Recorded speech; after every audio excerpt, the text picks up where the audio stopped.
안녕하십니까. 바이블리스터 이삭입니다. 바이블리스터는 절대 진리를 전파하고 보편 진리를 회복시키는 일을 미션으로 수행합니다. 오늘은 제6강 신자의 5대 권세를 사용하라는 말을 가지고 강의를 시작하겠습니다. 성경 말씀 마가복음 16장 17절 18절에는 이런 말씀이 나옵니다. 믿는 자들에게는 이런 표적이 따르리니 첫째, 저희가 내 이름으로 귀신을 쫓아내며, 둘째, 새 방언을 말하며, 셋째, 뱀을 집으며, 넷째, 무슨 독을 마실지라도 해를 받지 아니하며, 다섯 번째, 병든 사람에게 손을 얹은 즉 나으리라 하시더라. 우리 하나님께서 이 5가지 권세를 주셨습니다. 이것을 사용하는 것이 신자의 권리인 것입니다. 1번, 다 이루었다고 요한복음 19장 31절에 말씀하고 계십니다. 여기서 예수님이 십자가에 달려서 돌아가시 전에 하신 말씀인데요. 이 다 이루었다는 말은 아래 이 4가지를 다 이루었다는 것입니다. 첫째, 우리 주님께서 십자가에 달려 죽으심으로 말미암아 그 보혈로 말미암아 죄의 문제를 대속하셨다는 거예요. 죄의 문제를 해결했다는 것입니다. 그래서 다 이루었다는 말에는 우리 죄의 문제가 다 해결됐다는 말씀입니다. 그래서 히브리서 9장 22절에 보면 죄가 도대체 어떻게 없어지느냐 이렇게 말씀하고 있습니다. 피 흘림이 없은즉 사함이 없느니라. 그러니까 피를 흘리면 죄가 없어진다는 거예요. 다른 말로 하면 누군가 의인이 죄인을 대신해서 죽어줄 때, 피 흘려 주실 때에 죄가 없어지는 것입니다. 의인이신 예수께서 십자가에서 보배로운 피를 흘려 죽으셨기 때문에 우리의 죄가 없어진 것입니다. 그래서 죄의 문제가 해결돼서 우리는 언제 죽어도 천당에 갈 수 있는 것입니다. 두 번째, 우리 주님께서는 다 이뤘다는 말에는 질병의 문제를 해결했다는 것입니다. 그러니까 베드로전서 2장 24절에 보면 저가 예수가 채찍에 맞음으로 너희 죄를 담당했다는 것이에요. 그러니까 예수께서는 그 로마의 법대로 그 40대 이상은 사람을 때릴 수가 없어요. 그래서 39대를 그 가죽이 긴 가죽끈이 여러 갈래가 있는데 거기에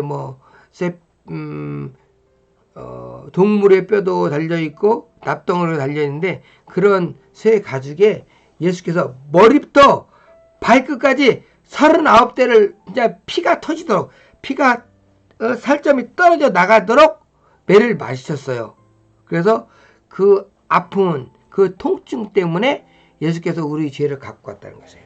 그래서 예수께서 머리에 채찍에 맞으셨습니다. 그래서 우리 그 머리의 병을 갖고 가셨습니다. 몸에 예수께서 채찍에 맞으셨습니다. 그래서 우리 몸의 죄를 갖고 있습니다. 그리고 다리에 맞으셨다. 그럼 다리의 죄, 팔에 맞으셨다. 그러면 팔의 죄, 우리 온몸의 죄를 온몸의 병을 예수께서 채찍에 맞으심으로 39대를 맞으심으로 다 갖고 가신 것입니다. 담당하신 것입니다. 그래서 우리 신자에게는 병이 나설 수 있는 권리가 있는 것입니다.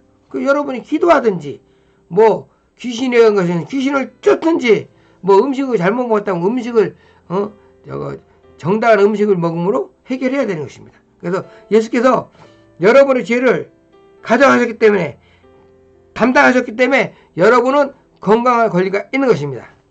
세 번째, 우리 주님께서 인생의 각종 저주를 담당하셨다고 갈라디아서 3장 13절에 말씀하고 계십니다. 이게 무슨 말이냐면 예수께서 정말 창피스럽게 팬티도 안 걸리시고 그 십자가에 오전 9시부터 오후 6시까지 달려 있었어요.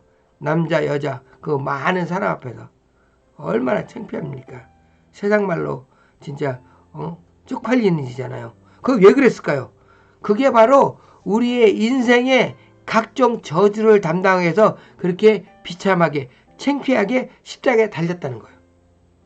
십자가에 달린 자가 저주를 담당한다고 성경에 나왔습니다. 그러니까 예수께서 우리의 각종 저주를 담당하기 위해서 조상의 저주, 가정의 저주, 뭐 사업의 저주, 뭐 어떤 각종 저주도 있잖아요.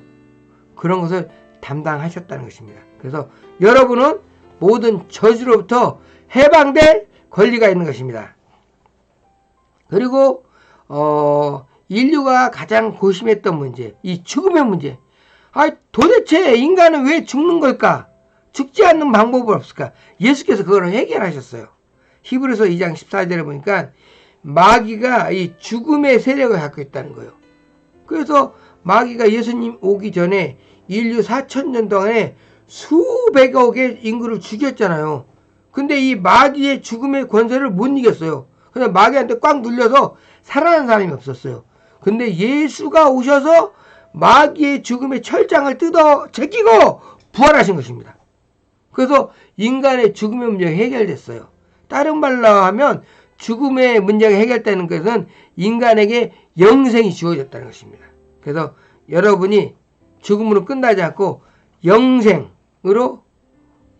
부활로 우리 주님께서 여러분에게 해결해 주신 겁니다. 예수의 부활로 말미암아 인간의 죽음의 문제가 해결됐고, 그래서 우리도 부활해서 영생한다는 것입니다. 그래서 인간은 죽지 않습니다. 왜? 예수께서 부활했기 때문에.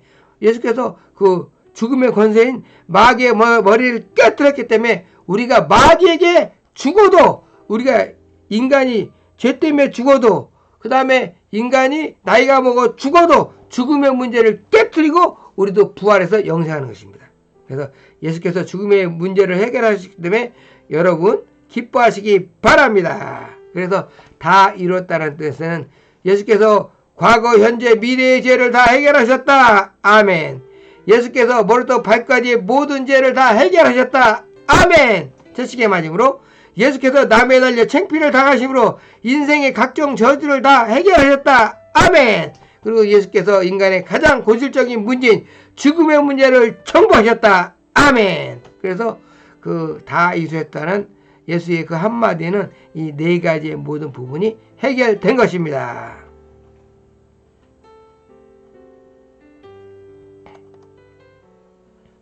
2번, 현재 문제를 영적 승리하도록 예수 이름을 주셨다. 요한복음 14장 12절에 보니까 너희가 내 이름으로 무엇인지 구하면 다 준댔어요. 그러니까 현재 문제가 왜 생깁니까? 현재 에베소서 2장 2절에 보면 그 공중 권세자인 마귀가 이 세상 풍습으로 어떤 정사와 권세와 어둠의 세상 주관자로 모든 인류를 억압하고 있다고 나와 있습니다. 그래서 1번, 사망 권세자인 마귀와 생명의 권세자인 예수가 영적 전쟁을 해서 생명 권세자인 예수가 승리하셨잖아요. 그러니까 마귀가 죽음의 권세를 콱 무덤에도 눌러놨는데 예수께서 3일 만에 무덤을 찢어 밝히시고 부활하셨잖아요. 그래서 이겼어요. 그래서 우리는 현재 문제를 억압하고 있는 마귀의 권세를 박살낼 권리가 있는 것입니다. 그리고 이 인생의 문제를 하나님이 주는 거 아니지 않습니까? 마귀가 주는 거잖아요. 마귀가 모든 문제의 원인이에요. 그래서 욥도 보세요. 갑자기 폭풍이 나서 집이 무너져서 10명의 자식이 죽지 않습니까? 또 하늘에서 불이 내려서 마귀가 욥이 기르던 낙 소, 양 다 불타 죽잖아요. 그리고 도둑이 와서 또 그 욥의 물건을 다 훔쳐가고. 그러니까 뒤에서 보이지 않는 영적 세력이 있다는 거예요. 그런데 이번 보니까 여인의 후손이 뱀의 머리를 깨트리리라. 이게 무슨 여인의 후손이 누구예요? 모든 인간 아담의 후손인데 예수만이 여인의 후손이에요. 마리아 후손. 그래서 죄 없으신 예수가 뱀의 머리를 깨트렸어요. 뱀의 머리를 깨트렸다는 건 뭐냐면 사망 권세를 부숴쓰었다는 거예요. 그래서 누가복음 10장 19절을 보니까 그 뱀과 정갈의 권세를 다 밟아 깨트렸다고 나옵니다. 그래서 예수가 마귀의 머리를 깨트렸기 때문에 현재 문제도 우리가 승리할 수 있는 것입니다. 그리고 또 예수 이름은 방망이와 같다고 에레미야 23장 19절에 나와 있습니다. 내 말씀이 불방망이와 같지 아니하냐. 그러니까 예수 이름이 결국은 하나님 말씀인데 이 하나님 말씀이 불방망이와 같다는 거예요. 이 불방망이를 가지고 예수의 이름으로 모든 문제를 깨트리는 것입니다. 그래서 우리에게 이 예수께서 마귀의 권세를 깨뜨리기 때문에 예수 승리가 우리가 승리해야 되는 것이고, 또 예수 이름으로 이 강력한 보이지 않는 적들을 상대함으로 우리가 현재 문제를 승리할 수 있는 것입니다. 그래서 현재 문제를 영적 승리할 수 있도록 예수 이름을 쓰다는 것입니다. 그 원인은 예수께서 마귀의 사방권세를 깨뜨렸기 때문에 우리도 예수 편이기 때문에 그 권리를 누릴 수 있다. 두 번째는 예수 이름을 주기 때문에 그 이름으로 현재 문제를 깨뜨리고 승리할 수 있다는 것입니다.